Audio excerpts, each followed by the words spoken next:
नमस्कार दोस्तों, मैं रितिका मंडल गूंज लाइव में आप सभी का स्वागत करती हूँ। दोस्तों, आज इस वीडियो में हम जिस टॉपिक पर चर्चा करेंगे वो है CBDC यानी सेंट्रल बैंक डिजिटल करेंसी, जो RBI द्वारा लॉन्च की गई डिजिटल करेंसी का पायलट प्रोजेक्ट है। इसके दो प्रकार होते हैं, एक रिटेल डिजिटल करेंसी और एक होलसेल डिजिटल करेंसी। ये दोनों प्रकार के जो पायलट प्रोजेक्ट हैं वह किन शहरों में और किन बैंकों द्वारा लॉन्च किया गया है, ये सारी बातें हम इस वीडियो में जानेंगे। साथ ही इसके क्या क्या इंपॉर्टेंस है, ये सारी पूरी डिटेल में हम इस वीडियो में चर्चा करेंगे। तो 8 नवंबर 2016 नोटबंदी के बाद, यानी हम उसे नोटबंदी तो नहीं कह सकते क्योंकि उसमें क्या हुआ था कि जैसे नोट हम उसे बदली कह सकते हैं।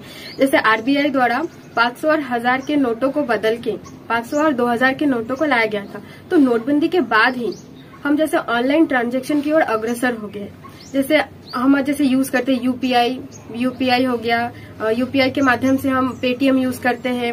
उसके बाद हम फोन पे, गूगल पे एक्सेट्रा जो भी हम यूज करते हैं वो हम ऑनलाइन पेमेंट करते हैं, उसका ऑनलाइन ट्रांजैक्शन होता है, जिससे हम कैश अपने पास बहुत कम, मतलब अभी हम कैश बहुत कम रखते हैं। हमारे पास कैश की जो मात्रा है वो अभी बहुत कम होगी। तो जो डिजिटल करेंसी है वो RBI द्वारा लॉन्च किया गया है। तो उसमें क्या होता है, बैंक जाते हैं तो हमें क्या मिलता है, करेंसी का फिजिकल फॉर्म मिलता है, मतलब हमें कैश भी मिलता है। अब RBI द्वारा जो लॉन्च डिजिटल करेंसी है उसमें हमें करेंसी का डिजिटल फॉर्म मिलेगा, यानी हमें पैसे तो मिलेंगे लेकिन वो डिजिटल फॉर्म में होंगे। जो डिजिटल करेंसी है, RBI द्वारा लॉन्च डिजिटल करेंसी, वो पूरी तरीके से ब्लॉकचेन टेक्नोलॉजी पर बेस्ड है, जो पूरी तरीके से सेफ ट्रांजैक्शन है।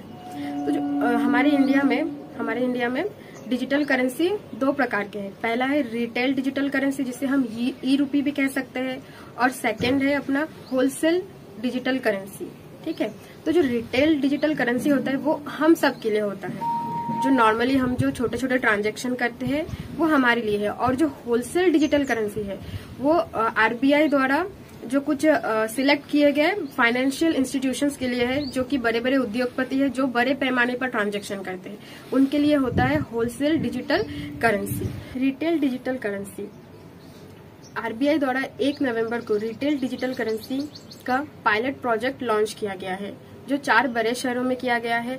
तो ये पायलट प्रोजेक्ट क्या होता है? ये पायलट प्रोजेक्ट होता है, किसी भी प्रोजेक्ट का टेस्टिंग होता है। जैसे रिटेल डिजिटल करेंसी, जो रिटेल डिजिटल करेंसी है वो हम किस प्रकार से उसका यूज करेंगे, उसमें अगर कुछ कॉम्प्लिकेशंस होते हैं वो सब ठीक करने के लिए वो क्या होता है, जैसे उसको टेस्ट किया जाता है। तो इस टेस्ट को ही हम क्या कहेंगे, पायलट प्रोजेक्ट कहेंगे। सेकेंड है wholesale digital currency. Wholesale digital currency का पायलट प्रोजेक्ट RBI द्वारा 1 नवंबर 2022 को लॉन्च कर दिया गया है। RBI द्वारा यह पायलट प्रोजेक्ट 9 बैंकों के माध्यम से लॉन्च किया गया है। फर्स्ट है HDFC bank, state bank of India, yes bank, bank of Baroda, Kotak Mahindra bank, ICICI bank, union bank of India, IDFC bank और HSBC बैंक। गाइज, आप सबको अभी पता चल ही चुका होगा, समझ आ गया होगा कि CBDC central bank digital currency क्या है। तो आइए अब हम जानते हैं इसके कुछ लाभ, इसके जितने भी इम्पोर्टेंस है। इसके सबसे पहला इम्पोर्टेंस है कि RBI द्वारा नोट छपाई पर जितने खर्च होते हैं अब वो नहीं होंगे। जैसे एक नोट की छपाई पर नोट के अंदर जितने भी फीचर्स बनते हैं उससे लेकर उस नोट के ट्रांसपोर्टेशन में, मतलब बड़े बड़े शहरों में जहाँ पर भी नोटों को पहुंचाया जाता है, इनके ट्रांसपोर्टेशन में जितने खर्च होते हैं, प्रति नोट में कम से कम 15 से 17 रुपए का खर्च आता है। तो ये सारे खर्चे क्या होंगे RBI से, अब RBI का अब ये खर्चा जो है वो बच जाएगा।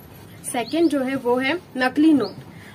हम नोटबंदी के बाद हमें यह आश्वासन दिया गया था कि जो नकली नोट है वो बंद हो जाएंगे, लेकिन नोटबंदी के 2 साल बाद ही 56% 2000 के नकली नोट आए थे। अब क्या है, इस जो डिजिटल करेंसी, इसके माध्यम से हमें डिजिटल रुपए में जो मतलब डिजिटल करेंसी हमें मिलेंगे। तो इससे क्या होगा, जो नकली नोट है वो छपना बंद हो जाएंगे, कि अभी हमें नोट का फिजिकल फॉर्म ही नहीं मिलने वाला। हमें जो नोट है उसका भी हमें डिजिटल फॉर्म मिलता है, नकली नोट कैसे बनाएंगे।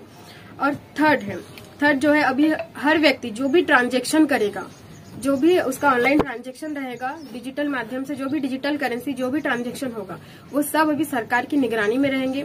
तो एक ट्रांजैक्शन के बाद जिस पर सरकार टैक्स लगा पाएगी। चौथा है, जो कर्मचारी बैंक में अब डिजिटल करेंसी होने के बाद से जो भी ट्रांजैक्शन होंगे वो ऑनलाइन होंगे। तो जो बैंक के कर्मचारी, जो जितने कर्मचारी होते हैं उनमें से कुछ कर्मचारियों को अब बैंक सरकार अपने किसी दूसरे कार्य में उनको नियुक्त कर सके। आज के लिए इतना ही। आगे ऐसे और न्यूज के लिए हमारे साथ गूंज लाइफ में बने रहिए। हमारे चैनल को सब्सक्राइब कीजिए, लाइक कीजिए, शेयर कीजिए।